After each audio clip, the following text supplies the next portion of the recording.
73 years ago today, 168 people lost their lives in the Hartford Circus fire. It was 60 years ago today, 168 people lost their lives in the Hartford Circus fire. Just ahead here on News Channel 8 at 5:30, a somber memorial for the victims of Connecticut's deadly circus fire. And I told him that I was a circus fire survivor.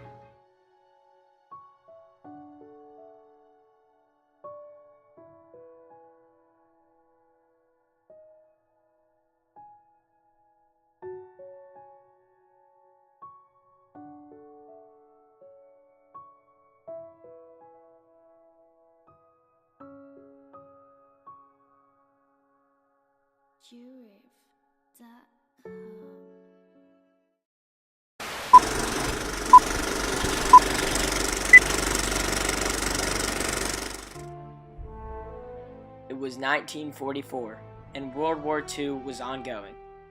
The U.S. military was yet to drop either atomic bomb, and lives were still being lost in the war. In Germany, it was still amidst the Holocaust. Hitler was making destructive moves, and at the time, the world did not look like a bright place. With World War II winding down, hope and distraction was needed throughout America. With limited things to do during the time of war, people found enjoyment in the little things to pass the time. Circuses were on the rise. In fact, the war helped the gain of popularity for the circus. Specifically, the most popular one, the Ringling Bros Barnum and Bailey Circus. Billed as the greatest show on earth, the traveling Ringling Bros and Barnum and Bailey Circus just recently came to an end after a long 146 years. The circus consisted of flying trapezes, elephants, strongmen, clowns, and much more. The history of this circus dates back to 1841. American showman P.T. Barnum bought Shutter's American Museum in New York City and renamed it Barnum's American Museum. After it burned down in 1865, he started a roadshow called P.T. Barnum's Grand Traveling American Museum and Circus. After recovering from a fire at a Cleveland show in June 1942, it became prevalent that fire safety was a matter of custom and expediency. At the time of 1944, the circus was on the rise and was gaining popularity by the show. Kids, adults, and people of all ages found joy in a day at the circus. Possibly an early sign of bad luck in the air, the circus showed up late and missed the first scheduled time for the show.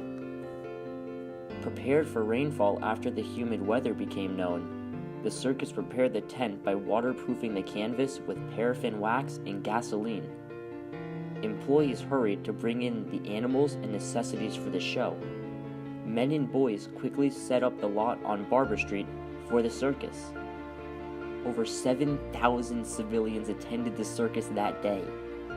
The show began and was off to a great start.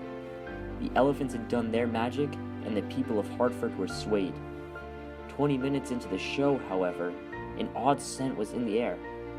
Carelessly, a tossed cigarette butt ignited a canvas partition screening the men's toilet. The fire spread via a guy rope to the oil-impregnated canvas of the main circus tent, lighting what was a small flame at the time to one of the tent walls. Slowly, the flame grew larger, until one of the flying Walendas pointed to the blaze from his perch and screamed, "The tent's on fire!"